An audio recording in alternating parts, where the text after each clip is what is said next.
Assalamualaikum. Jangan lupa like, comment, and subscribe. Bye. Bismillahirrahmanirrahim. Assalamualaikum warahmatullahi wabarakatuh. Alhamdulillahi rabbil alamin. Wassalatu wassalamu ala asyrafil anbiya'i wal mursalin wa ala alihi wa ashabihi ajma'in. Raditu billahi rabba wa bil islami dina wa bi Muhammadin nabiyya wa rasula. Rabbi shrah li sadri wa yassir li amri wahlul 'uqdatam min lisani yafqahu qawli. Allahumma ja'al jam'ana hadha jam'an marhuma wa tafarruqana min ba'dihi tafarruqan ma'suma. Kaum muslimin dan muslimat sidang jamaah subuh yang dirahmati Allah. Kita masih pada hadis ke-23. Jadi ada 8 pesan Rasulullah sallallahu alaihi wasallam yang sudah kita sampaikan 5. Jadi tinggal 3 lagi. Hadis ini diriwayatkan oleh Muslim dari Abi Malik Harith bin Asim. Sekarang kita masuk yang kelima. Wasabru diya'un. Jadi kesabaran itu cahaya. Sabar itu apa maksud sabar? Sabar itu habsun nafsi. Jadi dalam penjelasannya, sabar itu habsun nafsi itu artinya mengekang jiwa untuk tidak berbuat sesuatu hal yang dilarang oleh Allah Subhanahu wa taala.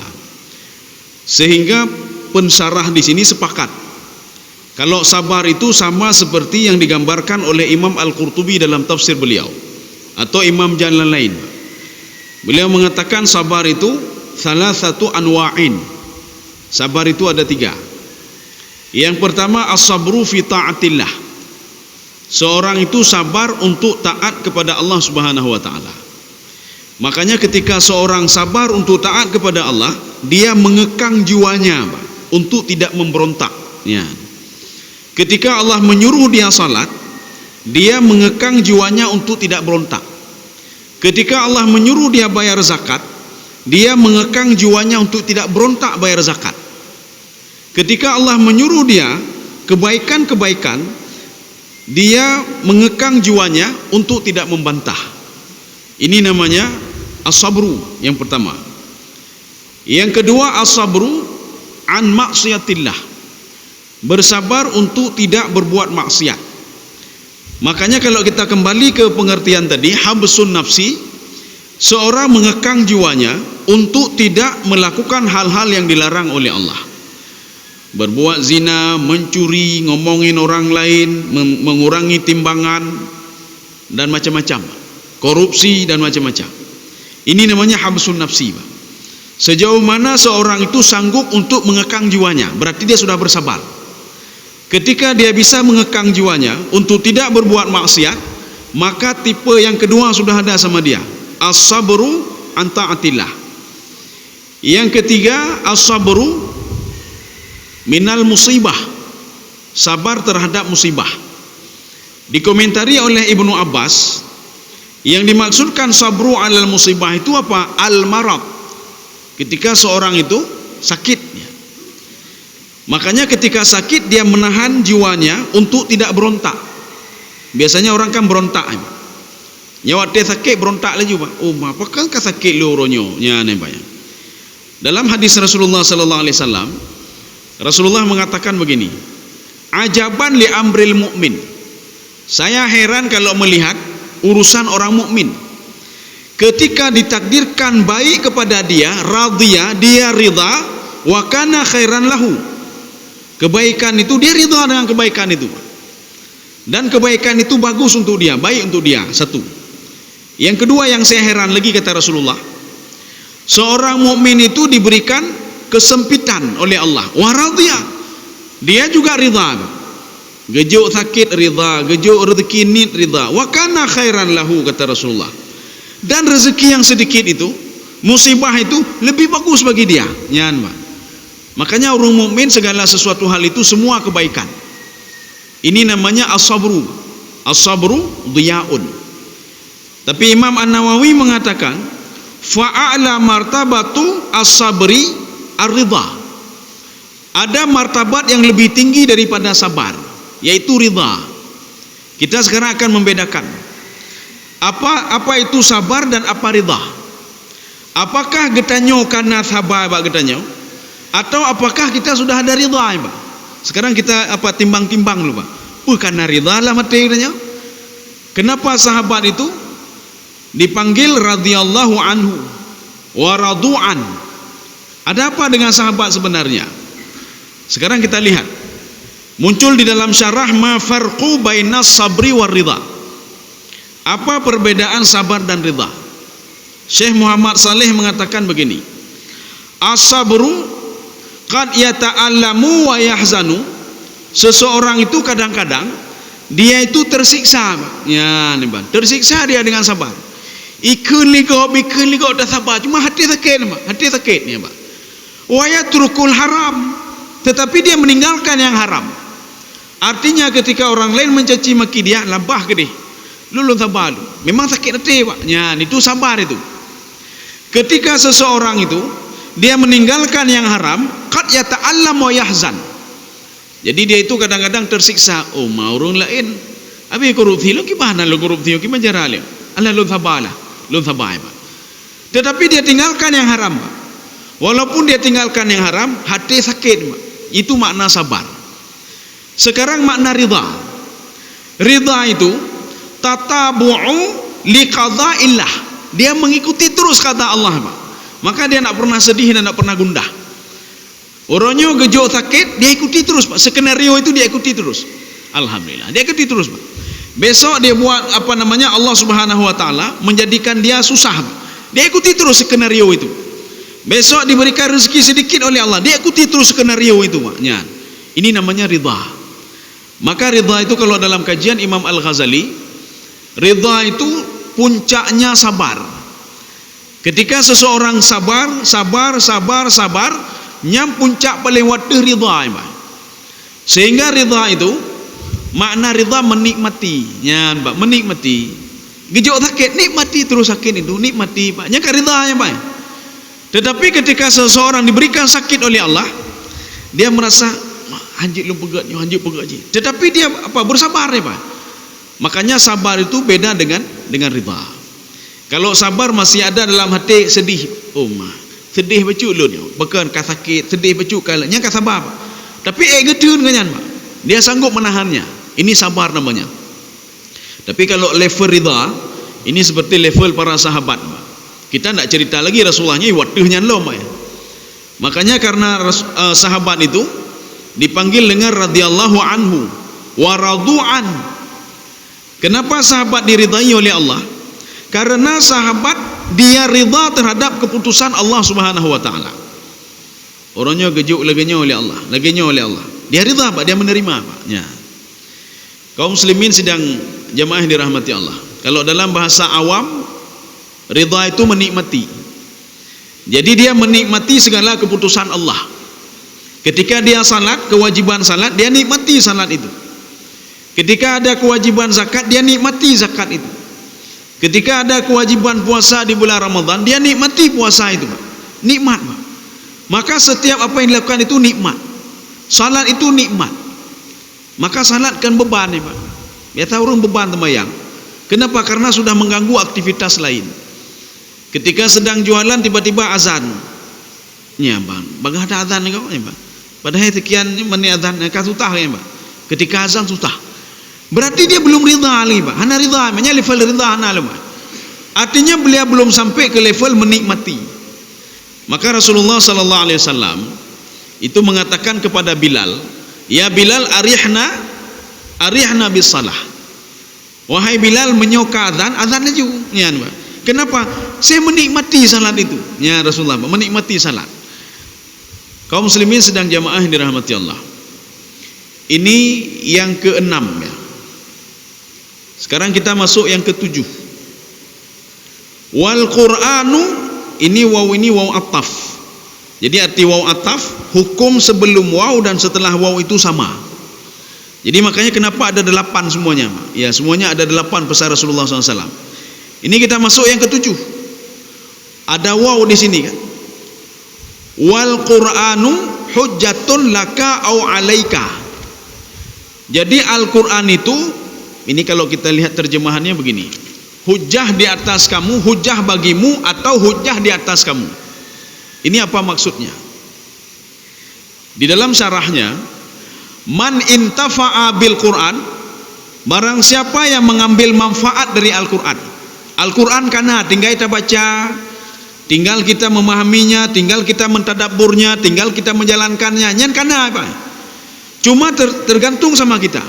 Apakah kita mengambil manfaat atau tidak mengambil manfaat?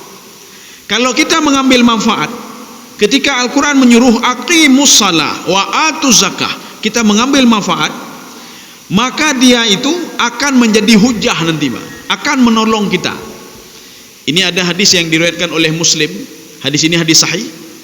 Yu'ta yaumal qiyamah, nanti pada hari kiamat didatangkan Al-Quran itu, dimulai dari surah Al-Baqarah, kemudian surah Ali Imran. Ini dua surat ini itu seperti awan, Pak. Ya, seperti awan. Hadis ini hadis sahih yang diriwayatkan oleh Imam Muslim, yang melindungi seseorang itu ketika berada di padang mahsyar. Ini yang maksudnya hujjatun laka. Makanya kalau kita lihat di dalam bahasa Arab, di dalam Al-Quran, di dalam hadis, kalau laka itu yang positif-positif, alaika yang negatifnya. Yang negatif artinya bagaimana? Susah, yang susah-susah, Pak. Kutiba alaikumus shiyam. Puasa itu diberikan hukum taklifi kepadamu. Oh, maka puasalah. Tutah nih, Pak. Maka sesuatu hal yang susah bagi manusia itu dengan alaika. Tapi yang bermanfaat itu laka. Kaum muslimin sedang jemaah yang dirahmati Allah. Maka di dalam Syekh Nasir Sabra ketika menafsirkan surah Al-Fatihah, di situ ada disebutkan lam litamli. Alhamdulillahi rabbil alamin arrahmanir rahim maliki yaumiddin iyyaka na'budu wa iyyaka nasta'in ihdinas siratal mustaqim siratal ladzina an'amta 'alaihim ghairil maghdubi 'alaihim waladdallin. Beliau ketika menafsirkan itu, beliau membawa kepada lam, lillahi ma fis samawati wa ma fil ard. Kenapa Allah sifat ada Ar-Rahman dan Ar-Rahim? Karena yang memiliki langit dan bumi itu adalah Allah. Lam di situ adalah lam tamlik, lam memiliki secara keseluruhan. Maka langit dan bumi itu dimiliki oleh Allah Subhanahu wa taala. Ya, ini yang dimaksudkan dengan di sini wal Qur'anu hujjatul laka. Lam itu tamlik, memiliki, ya. Kaum muslimin sedang jemaah yang dirahmati Allah. Makanya ketika Allah memiliki langit dan bumi, Allah juga berhak memiliki sifat Ar-Rahman Ar-Rahim. Yang ada di langit dan di bumi itu berhak mendapatkan Ar-Rahman, kata Ibnu Abbas. Yang berada di langit dan di bumi itu, dalam tanda kutip, mereka yang patuh dan taat kepada Allah berhak mendapatkan Ar-Rahim, kata Ibnu Abbas. Makanya Ar-Rahmannya Allah itu mencakup semuanya makhluk. Apakah dia berbuat baik, tidak berbuat baik, dia kufur kepada Allah, dia tidak kufur kepada Allah, Ar-Rahman akan dia dapati. Tetapi Ar-Rahim itu khusus bagi orang-orang yang patuh dan taat saja kepada Allah Subhanahu wa taala. Kaum muslimin sedang jemaah yang dirahmati Allah. Ini makna lam di sini, Pak. Lam litamlik. Wa hujjatun au alaika. Atau dia itu menjadi beban bagimu. Ya, bagaimana beban bagimu? Pada suatu hari ketika manusia dibangkitkan di padang mahsyar, ada satu kelompok mereka minta klarifikasi kepada Allah Subhanahu wa taala. Bagaimana klarifikasinya? Lima hasyartani a'ma wa qad kuntu basira. Ya Allah, kenapa saya tidak tahu kemana mau jalan? Hana tuh arah. Mereka itu sudah tahu arahnya, orang mukmin kayak itu arah menembak. Dan mereka itu dipandu. Ini lewat sebelah sini, lewat sebelah sini. Kami kok nggak tahu arah mau kemana, ya Allah? Mau putar-putar padang mahsyar. Makanya satu hari di padang mahsyar itu khamsina alfa sanah, 50.000 tahun lamanya. Habis 50.000 tahun tak pelung kena tajak kedai baru siwro. Tak putar lah 50.000 tahun jak kedai nama tajo. Sudah dari 2 hari. Maka mereka mengatakan kepada Allah, lima hasyartani a'ma, kami tidak tahu arah ya Allah. Kenapa bisa seperti ini? Allah mengatakan apa? Kadzalika atatska ayatuna fanasitaha. Dulu saya berikan Al-Quran kepadamu, kenapa tidak mengambil manfaat? Kenapa kamu tidak baca? Kalau kamu tidak baca Al-Quran berarti kamu menyengsarakan dirimu sendiri. Kamu tidak tahu mau kemana mau di jalan, hana tuh hoja, dan tidak ada yang bisa membantumu, kata Allah Subhanahu wa taala. Demikian pula karena kamu dulu tidak mau mengambil manfaat dari Al-Quran, kamu tidak mau membaca Al-Quran, mentadabbur Al-Quran, maka Al-Quran ketika di padang mahsyar tidak bisa memberikan pertolongan kepadamu, kata Allah Subhanahu wa taala. Kaum muslimin sidang jamaah yang dirahmati Allah. Ya, ini yang ke-7, ya, yang ke-7. Sekarang kita masuk yang terakhir. Kullun nas, ini tidak ada waw lagi ini, Pak. Jadi walaupun tidak ada waw, ini masuk yang ke-7. Yang lain kan ada waw semua, Pak. Ada waw, wassalatu, wassadaqah, wassabru, wal Qur'an. Kullun nasi, ya ini tidak ada, tetapi ini sifatnya khabariyah. Khabariyah itu berita, Pak. Rasulullah memberikan informasi, kullun nasi yakhdu. Semua manusia itu, nyaji dakalan, dia kapal 6:30 atau 6:30 lewat, semua manusia itu sibuk dengan aktivitasnya masing-masing. Ya, ini, Pak. Ini masuk yakhdu, Pak. Nanti ada lawannya yaruhu. Yaruhu itu apa? Nanti ada di dalam ini yaghdu wa yaruhu. Dia setelah mencari kerja, sudah mencari duit, mencari rezeki apa saja, malam-malam dia pulang. Ya, nih, Pak. Nyo lagi dicim bengah-bengah kayak tebin, Pak. Itu yaghdu namanya. Makanya Allah mengatakan di dalam hadis Rasulullah mengatakan dalam hadis lain, coba kamu perhatikan, kalau kamu tidak percaya rezeki akan diberikan oleh Allah, coba perhatikan seekor burung. Yaghdu, dia keluar pagi hari mengeluarkan suara cicit itu dicema. Ketika dia kembali hanathule kata imam. Baik itu anaknya sendiri atau burung itu sendiri. Maknanya apa kata Rasulullah? Allah Subhanahu wa taala memberikan rezeki kepada dia. Sehingga waktu kai jo rezeki ka sengap, kata imam. Ya, dia nak cik, nyo hana rezeki ka pep ni, Pak. Waktu kai jo rezeki na rezeki kata imam jo, kata imam. Ya, mandum nyo je hana pupu. Asai kana rezeki, Pak. Nyo je cik hana pupu, Pak. Tapi menyohana rezeki yang pep-pep le, mempep-pep nyan, Pak. Makanya burung itu ketika belum diberikan rezeki pep-pep le, Pak. Ketika sudah diberikan rezeki dia sudah diam. Maknanya apa? Allah memberikan rezeki kepada dia. Ini makna yakhdu di sini. Seorang pagi-pagi sekali dia sudah keluar mencari rezeki, kata Rasulullah SAW. Siapapun dia. Ini kullun ini lil istighraq. Masuk semuanya, Pak. Di dalam kitab Furuqul Lughawiyah itu an-nasu sama al-insan itu berbeda. An-nasu itu makna positif, al-insanu makna negatif, nyan, Pak. Tetapi pengungkapan makna an-nas di sini diungkapkan manusia yang positif masuk juga yang negatif. Maknanya setiap pagi itu ada saja orang yang bertakwa keluar mencari kerja, ada saja pencuri yang mencari kerja, macam-macam nama. Bengah-bengah manusia sibuk dengan kegiatannya masing-masing. Makanya di dalam Al-Quran disebutkan, inna sa'yakum lasyatta. Kegiatan kalian itu berbeda-beda satu sama lainnya. Bengah-bengah kathibu memang. Nyi rumah kathibu. Tidroan mit sibuk dengan tugas.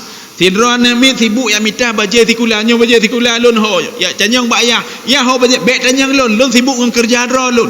Tanyang bak mak tanyang. Itanyang bak mak bek tanyang bak lun sibuk. Inilah namanya inna sa'yakum lasyatta. Semua sibuk dengan kegiatannya masing-masing. Anak mi ya uruh dro, urung ci ya uruh dro. Kemudian seorang istri mengurus diri sendiri, semua ngurus diri sendiri. Makanya ngurus diri sendiri dalam arti apa? Ada yang mencari kerja, ada yang mengurus ini, mengurus itu. Inna sa'yakum lasyatta. Tetapi walaupun demikian kata Allah, semuanya itu walaupun profesinya berbeda-beda, dia akan mati juga dan kembali kepada saya juga kata Allah. Ini Pak. Ini inna sa'yakum lasyatta. Satu lagi, ada nanti makna inna sa'yakum lasyatta. Ada satu kelompok yang mengatakan untuk dekat dengan Allah maka lakukanlah hal seperti ini. Maka dia beribadah dengan pola yang berbeda, Pak. Pola berbeda untuk sampai kepada Allah. Ada kelompok lain lagi, inna sa'yakum lasyatta. Mereka pagi-pagi sudah berusaha, ini kita harus bisa beribadah dengan cara yang lain lagi, Pak. Ada yang mengatakan ini yang lebih baik cara kita. Ada yang mengatakan ini yang lebih baik cara kita untuk bisa sampai kepada Allah Subhanahu wa taala. Ketika itu Allah mengatakan apa? Dari sekian banyak itu ada beberapa yang cuma dapat petunjuk saja, lain tidak. Dari sekian banyak orang mukmin yang keluar itu, keluar pagi dia, ada yang saya ridai dan ada yang tidak saya ridai. Ini maksud kullun nasi yaghdu. Maknanya semua manusia itu keluar. Semua manusia mencari rezeki. Semua manusia ada yang berbuat maksiat, ada yang keluar dia berbuat kebaikan. Sekarang kita sambung ininya, hadisnya. Fabai'un nafsahu. Ini kalau fabai'un nafsahu ini maknanya menjual diri. Maksud menjual diri apa? Bai itu menjual, nafsahu dirinya. Maksud menjual diri ini sebuah kalimat majas. Artinya seseorang itu melakukan apa saja untuk bisa memenuhi kebutuhan dia. Apakah dengan mencuri, apakah dengan kebaikan, apakah dengan kejahatan, yang jelas apapun harus dia dapat. Ini maksudnya fabai'un nafsihi. Maka seorang itu ketika dia ingin berangkat, harus mentemenyo. Apapun mau dilakukan. Seorang pencuri begitu juga. Ini apapun akan saya lakukan demi ini. Seorang ahli ibadah, apapun mau dia lakukan. Supaya mencapai tingkatan martabat paling banyak akan saya lakukan ini. Apapun kejadiannya pada tubuh saya. Urumita rezeki kami nanti, Pak. Maka dia itu apapun akan dia lakukan demi dapat rezeki itu. Maka waktu kata rezeki, 3 bulan ke kerja, 2 bulan ke kerja, Pak. Waktu kali 6 bulan ke kerja, kamu temui rezeki, kajai rezeki, Pak. Mutakid dengan, Pak. Sudah sakit dia, pekan. Karena selama ini fabai'un nafsahu, Pak. Dia menyibukkan dirinya untuk cari rezeki, Pak. Ketika sakit, rezeki itu dia ambil lagi untuk mengobati dia, Pak. Nyancok rezeki pun mengobati si pulang. Setelah sembuh rezeki ke habis, Pak. Mitalom. Waktu minta kata kelam, Pak. Payah nama rumah sakit. Bukan karhet dah minta rezeki, Pak. Akhirnya rezeki yang sudah ada mengobati dia lagi, Pak. Jak kedai Singapura, jak kedai Jakarta, jak kedai Malaysia. Yang kata nan, Pak. Minta rezeki 6 bulan, sakit 3 bulan, Pak. 6 bulan ini menutupi 1 bulan. Haji hana tak boleh. Mulai lagi dari nol lagi, Pak. Kaum muslimin sedang jemaah dirahmati Allah. Ini yang dimaksudkan dengan fabai'un nafsahu. Dia menjual diri. Makna menjual diri, yut'ibuha nafsuha. Dia membuat diri dia itu susah, dan dia melakukan apa saja demi ibadah, Pak. Karena ini kan masih umum, Pak. Jadi bisa saja dia itu demi beribadah dia bangun salat tahajud. Demi untuk mencapai rezeki dia bangun pagi-pagi sekali. Ini masih umum. Sekarang dikhususkan lagi. Ada 2 kelompok rupanya. Jadi ada 2 kelompok. Manusia yang keluar dari rumahnya pagi-pagi sekali itu ada 2 tipe dan 2 kelompok. Kelompok yang pertama, famu'tiquha. Mu'tiquha di sini dia taat kepada Allah. Dia menjaga norma-norma yang sudah digariskan oleh Allah Subhanahu wa taala. Maka jiwa tega tebit ganyan, ini seperti orang ridha tadi, orang ridha tadi. Dia keluar dari rumah, apapun yang terjadi akan saya terima, ya Allah. Yang penting lon uronyo lon berusaha karena niyulidra ni Allah. Famshu fi manakibiha wa kulu min rizqih. Jadi makanya dalam otak dia, pikiran dia, ini saya keluar mencari rezeki karena disuruh oleh Allah Subhanahu wa taala. Jadi BI mentai rumah maka minta rezeki, Pak. Maka orientasi dia semuanya itu karena taat kepada Allah. Makanya dia bertawakal kepada Allah apapun yang terjadi, Pak. Ketika dia keluar, bismillahi tawakkaltu 'alallahi la haula wala quwwata illa billahil aliyil azim. Maka ketika orang yang pertama ini, kalau dia ada modal 1 juta, dia bertawakal kepada Allah. Apakah nanti setelah jualan nanti dia rugi? Dia terima. Apakah nanti labanya sedikit? Dia terima. Apakah labanya banyak? Lebih-lebih dia terima. Nyorong tawakal aja, Pak. Maka modal 1 juta dia bawa keluar. Setelah pulang sore-sorenya rupanya rugi, Pak. 1 juta itu rugi, bahkan habis semuanya. Tetapi dia karena bertawakal kepada Allah, dia perginya tenang. Ketika kembali ke rumah juga jiwanya tenang. Nyan, hana pupu Allah sedang gojolun, hana pupunya. Singoh berusaha lom, singoh berusaha lom. Ya. Ini kelompok yang pertama. Kelompok yang menjaga norma. Kelompok yang mencari rezeki karena taat kepada Allah. Kelompok yang berbuat sesuatu karena taat kepada Allah. Kelompok yang melakukan kebaikan karena memang betul-betul taat kepada Allah dan menjalankan perintah Allah Subhanahu wa taala. Getanyo kayu yu berusaha. Hana yu gepegah oleh Allah. Kalau kamu itu tidak bekerja maka enggak dapat rezeki. Hana Allah geyu berusaha. Berusaha saja, keluar saja, penting keluar dulu. Yang penting keluar dulu. Jangan pernah mengeluh. Rezeki saya yang berikan, kata Allah. Kita berusaha apa saja dulu, Pak. Dan bertawakal kepada Allah. Maka Allah mengatakan, famshu fi manakibiha. Kalian itu, famshu itu begini. Manakib ini, manakib itu bahu. Artinya apa? Berdesak-desakanlah kalian. Berusaha kata Allah. Jangan duduk saja. Setelah kalian berusaha, rezeki nanti saya yang kasih. Kalian tenang saja. Yang penting kalian itu mendengar perintah saya. Masalah rezeki ini hana mungkin ya Allah, hana mungkin. Baik ni fikir hana mungkin nilai. Dengar dulu perintah saya. Famshu fi manakibiha. Ini sama seperti Maryam. Jadi Maryam, ibunya Nabi Isa alaihissalam, ketika beliau itu mengalami beberapa hal-hal yang menurut beliau itu merugikannya. Yang pertama, hamil tanpa seorang suami, sehingga orang lain mengatakan, kamu kenapa bisa hamil tanpa suami, kamu sudah berbuat dosa. Ya, ini yang membuat Maryam takut. Waktu itu umurnya masih 13 tahun. Ketika itu Maryam karena malu, maka Maryam lari. Nabi Isa malaikat Jibril sudah mengatakan, kamu tidak usah takut ya, kamu tidak usah takut, kamu tenang saja. Maryam karena insting beliau sebagai manusia biasa, maka beliau lari. Ketika itu sampai di sebuah lembah. Waktu itu lahirlah Nabi Isa alaihissalam. Waktu lahir Nabi Isa, yang ada di samping Maryam cuma pohon korma saja, sabuh bak korma. Yang dulu kormanya itu tidak berbuah, tapi sudah berbuah kembali dengan izin Allah. Yang dulu ada air kolam di situ, tidak ada air, sudah kering tapi sudah ada air. Sekarang masalahnya, Maryam tidak bisa menjangkau buah korma. Urung kalemoh ban melahirkan, kibaya bak korma ya, satu. Yang kedua, Maryam tidak bisa menjangkau air karena susah ya, karena susah. Maka Allah mengatakan kepada Maryam, wa huzzi ilaiki bijid'in nakhlati tusaqit 'alaiki rutaban janiyya. Ya Maryam, saya minta kepada kamu, tolong kamu itu kamu goyang-goyang pohon korma itu. Untuk apa digoyang? Supaya saya berikan rezeki kepadamu. Saya ingin kamu berusaha dulu. Ya, nih, Pak. Maryam tidak bantah-bantah, hana bantah Maryam. Maryam tidak mau bantah.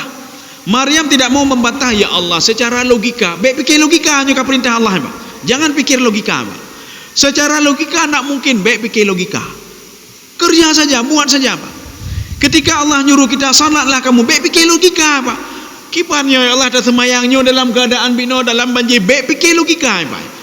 Perhatikan terus firman Allah Subhanahu wa taala. Jalankan terus apa yang disuruh oleh Allah. Makanya Maryam menjalankan apa yang disuruh oleh Allah. Dengan sangat lemah sekali, Pak. Pohon korma ya gok-gok, hana ru ya gok-gok bak korma, Pak. Kan penaji kan sakit urang, Pak. Kan pungor ya gok-gok bak korma, Pak. Lagi tak gok-gok bau, bau. Tak gok-gok bau, dan yang kepu supaya ret bau, Pak. Nyi pekim ligop. Batang korma begitu juga yang besar sekali, Pak. Cuma karena Maryam mendengar perintah Allah, maka ketika itu apa kata Allah? Tusaqit 'alaiki rutaban janiyya. Buah korma itu jatuh secara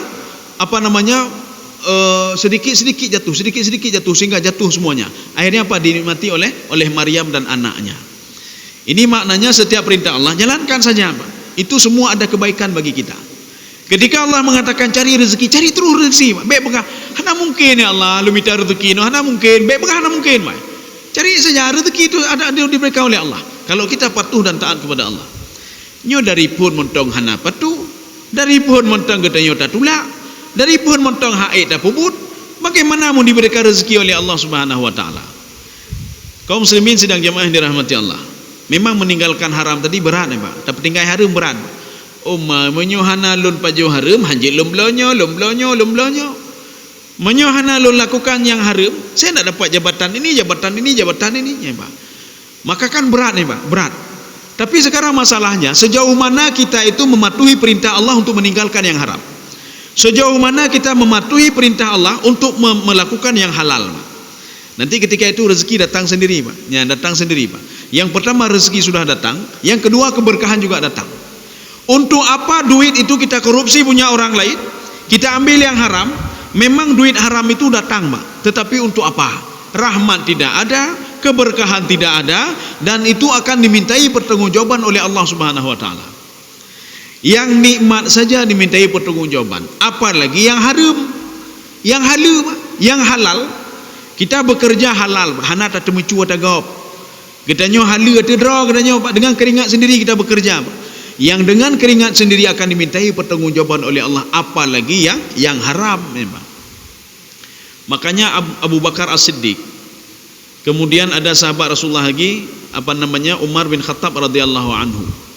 Ketika mereka bertiga ini, Rasulullah, Abu Bakar, Umar, pada suatu malam mereka menerima jamuan dari seorang sahabat yang memberikan makan kepada mereka bertiga. Apa kata Abu Bakar? Alhamdulillah, karena urung juk makanan ni, alhamdulillah. Belumnya karena boleh maulid, belumnya karena boleh maulid. Nya rata saga maulid, rata saga undangan-undangan ni, Pak.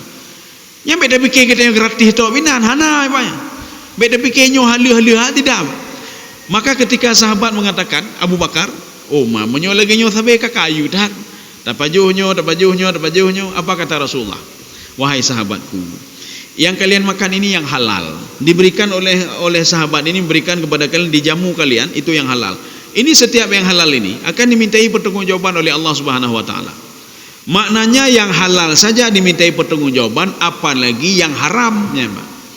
Maka jika katanya dalam hidupnya gayu istighfar tabe, Pak. Gayu istighfar tabe. Karena dosa tabe, Pak. Kita tidak kita sadari apakah dosa mata, apakah dosa mulut, apakah dosa tangan, apakah dosa perut, apakah dosa kaki, atau dosa yang lain.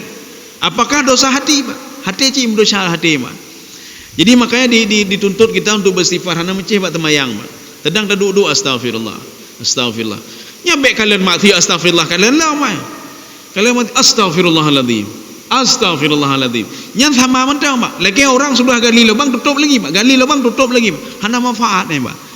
Jika astagfirullah tinggalkan, Pak. Astagfirullah tinggalkan aja. Ya astagfirullahaladzim, kalian astagfirullahaladzim, astagfirullah. Nada syalapan itu lo lapan hanam demi tepu, bahkan mendemi dah syalam burungnya, Pak. Astagfirullah mati begak lagi, Pak. Lagi orang dengar gosip gop. Ketika gop gosip, astagfirullahaladzim. Abiham pulang cerita haji, dah yang lompo cerita lomba. Kagak cerita astagfirullahnya dah syahada, cukup dah syahnya. Abiham kibang kelanjutan, dah yang kelanjutan ni, Pak. Ini sama seperti seorang sahabat. Ketika sahabat mengatakan, ya Rasulullah, lun hana ribah ya Rasulullah, hana ribah. Jadi kibanci, lun dengar orang ribah ya Rasulullah. Ya sama aja kata Rasulullah. Dosa orang mendengar ribah, orang ribah dan mendengar ribah itu sama kata Rasulullah, sama dosa. Maka bagaimana solusinya? Kalau kita tidak bisa keluar dari komunitas itu, diharapkan oleh Imam Ghazali, kata Imam Al-Ghazali, hendaklah kamu keluar dari situ supaya tidak mendengar ribah itu. Tidak bisa keluar, sibukkanlah dirimu dengan berzikir, Pak. Sedang duduk astagfirullah, astagfirullah, astagfirullah, Pak. Astagfirullah. Jadi berzikir. Artinya apa? Kita menolak yang seperti itu, Pak. Kita menolak. Kaum muslimin sedang jemaah yang dirahmati Allah. Ini kelompok yang pertama, namanya famu'tiquha. Setiap gerakannya dia selalu merasa terpantau oleh Allah. Bukan merasa lagi, Pak. Memang terpantau oleh Allah. Tetapi kalau dalam kajian tasawuf, seorang itu sudah merasa dipantau. Nah, itu sudah masuk level-level ini, Pak. Level murakabah. Setiap dia mau jualan, nyo menyolong pengegau gedepu oleh Allah. Pada penget demah gau, Pak. Pada penget, Pak. Nyo menyolong lagi lan semayah hana gedepu oleh Allah. Jadi semuanya itu dia merujuk kepada Allah. Ini namanya famu'tiquha. Mu'tiquha diambil dari kalimat ataka. Artinya apa? Budak, membebaskan budak, Pak. Maka budak itu kan selalu dipantau oleh tuannya. Makanya kita itu, kelompok yang pertama itu, kita salat, kita beribadah, kita berbuat kebaikan dan lain sebagainya, famu'tiquha, semua karena Allah Subhanahu wa taala. Maka namanya famu'tiquha. Atau kalau istilah Imam Nawawi, dia itu kharaja li ta'atillah. Keluar dari rumah karena taat kepada Allah. Lun ya Allah, lun minta rezeki, ya Allah, lun berusaha untuk minta rezeki, ya Allah, untuk apa? Untuk saya berikan kepada saya sendiri, istri saya dan anak-anak saya, Allah. Kenapa saya lakukan? Karena perintah Engkau, ya Allah. Nyan, Pak. Tetapi minta rezeki, Pak. Ketika hana mendeme, berarti rezeki lu kan di sini, Pak. Mungkin di tempat lain, nyan, Pak. Ketika ada minta hajit, oh berarti kan di sini, berarti di tempat lain, nyan, Pak.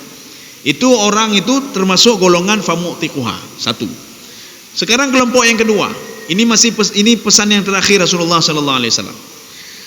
Ada orang yang keluar dari rumahnya, dia keluar dari rumah, tapi apa yang dilakukan? Au mubiquha. Bagaimana mubiquha? Dia itu keluar bukan karena taat kepada Allah, tetapi karena maksiat. Makanya kata Imam Al-Ghazali, la yumkin ayatajamma baina hubbaini fi qalbi. Tidak mungkin di dalam hati ini ada dua keinginan, tidak mungkin, Pak. Kalau dia keinginannya karena Allah, berarti yang lain itu tidak ada semua. Kalau keinginannya karena dunia, berarti yang Allahnya hana, Pak. Makanya yang menentukan seorang itu adalah hati dia. Ketika keluar dari rumah, lun karena drone ya Allah, lun pubutnya karena perintah drone ya Allah, lun semayang karena perintah drone ya Allah, lun semayang lagi karena perintah Rasulullah sallallahu alaihi wasallam. Sallu kama ra'aitumuni usalli, nyane banyak. Tetapi kelompok kedua tidak.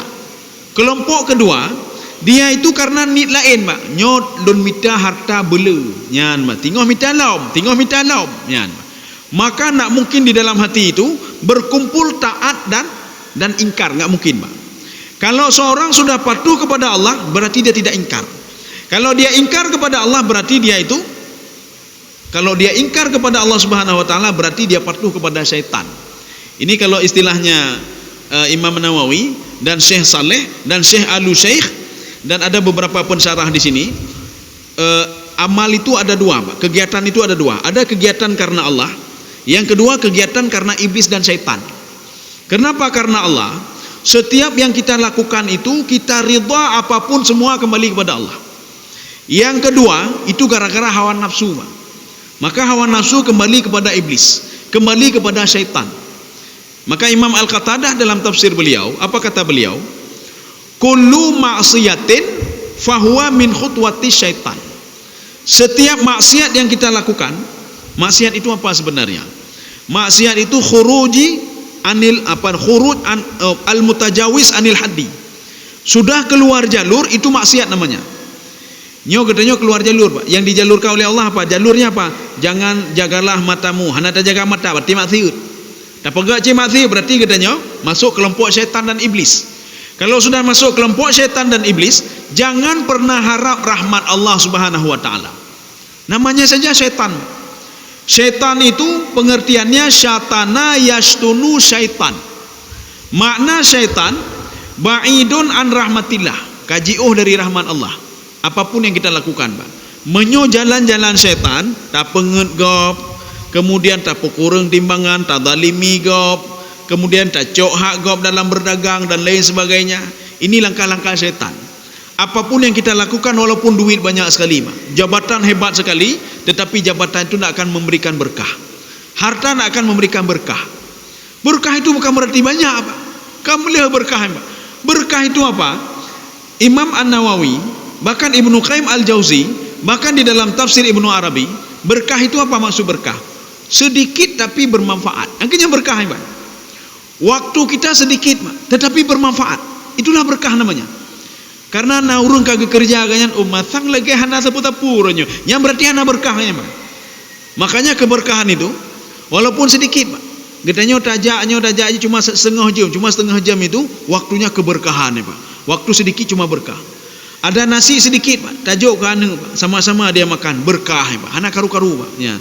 Kita punya harta sedikit, Pak, kita nikmati, Pak. Kita nikmati. Itu berkah, Pak. Sedikit tapi cukup. Ya. Ini kita ulang lagi ya.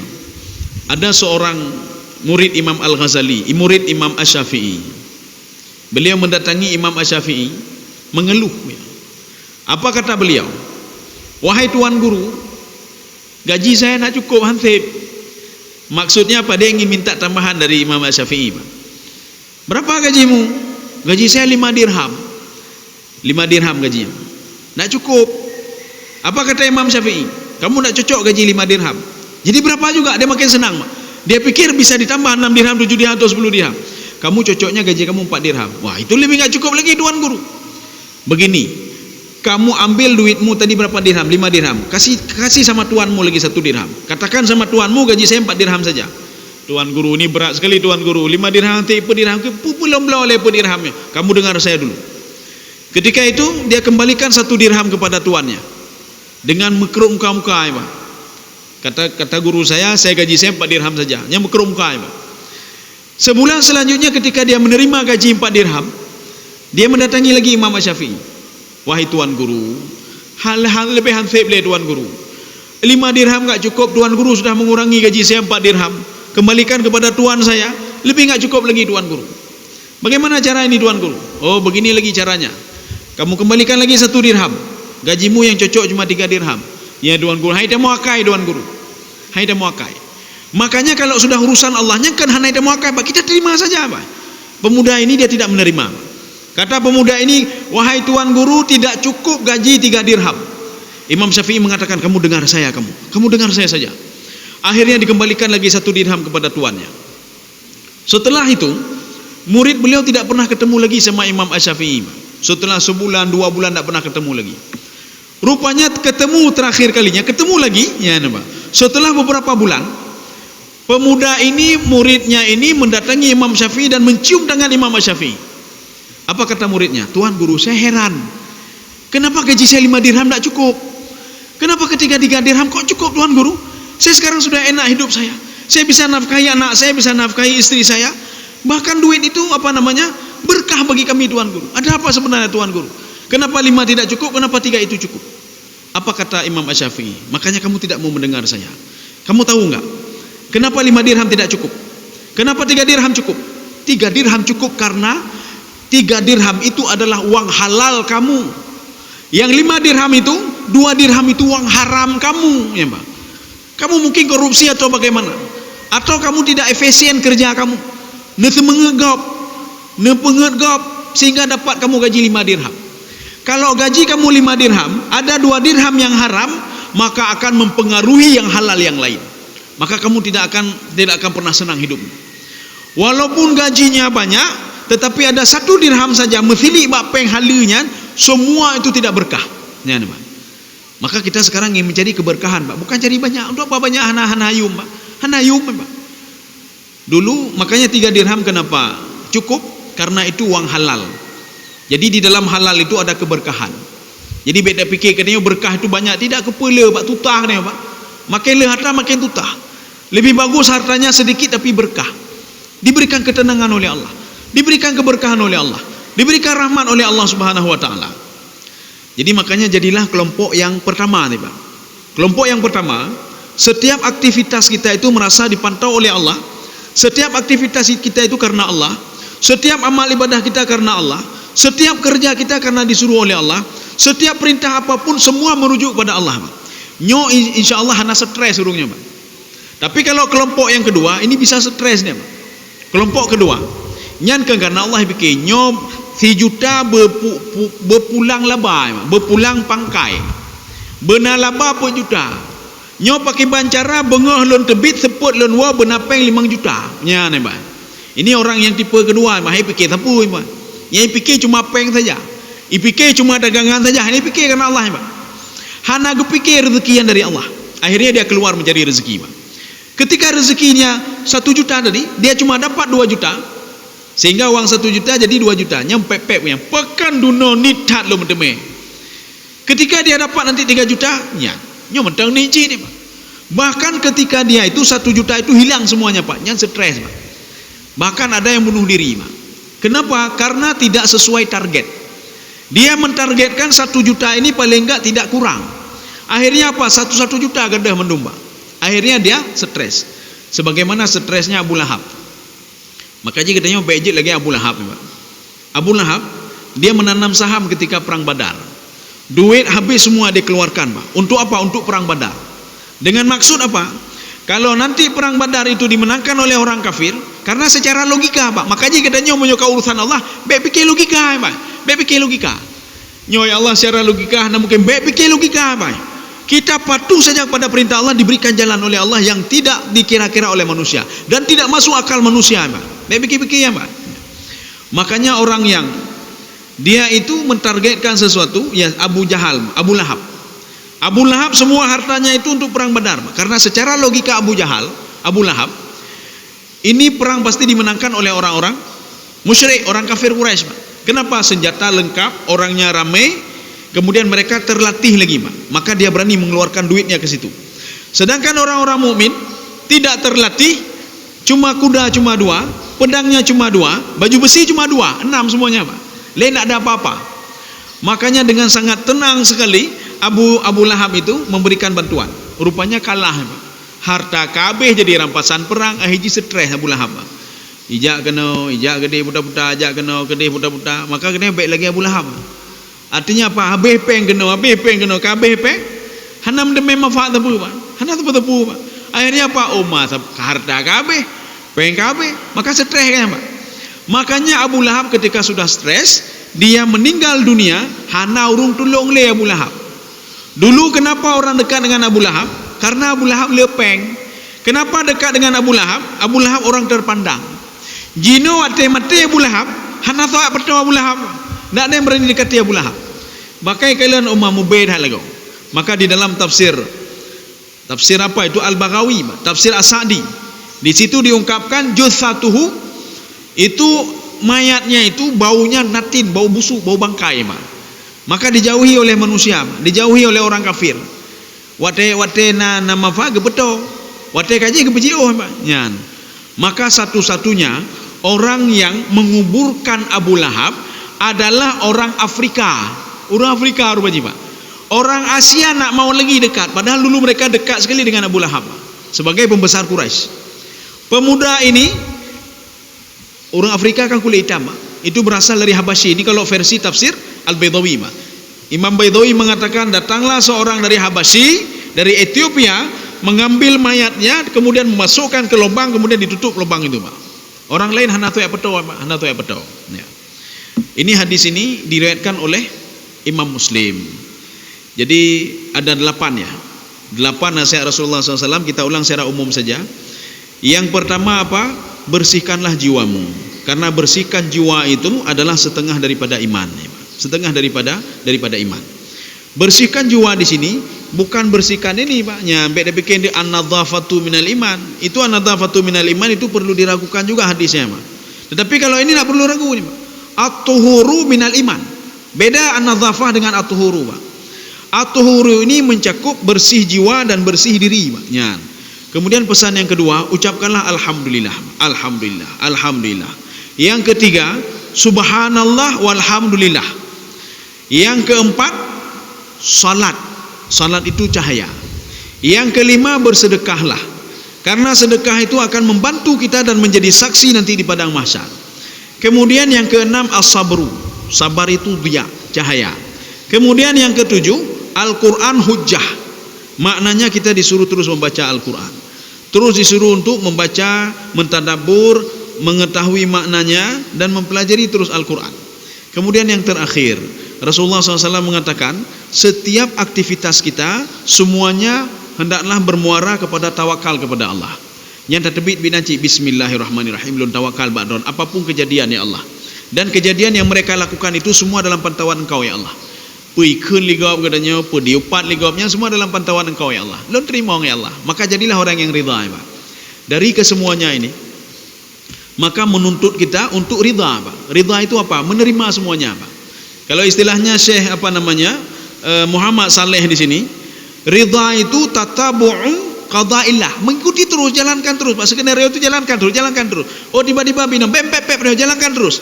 Mungkin Allah sedang memberikan pelajaran kepada saya. Ketika diberikan rezeki begitu, tersenyum selalu, Pak. Diberikan rezeki tersenyum, diberikan musibah juga tersenyum.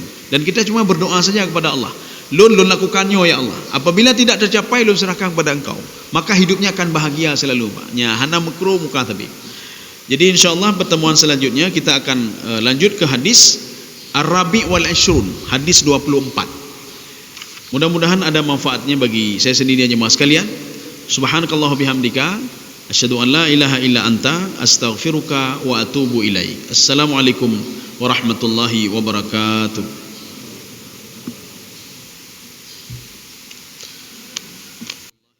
Terima kasih.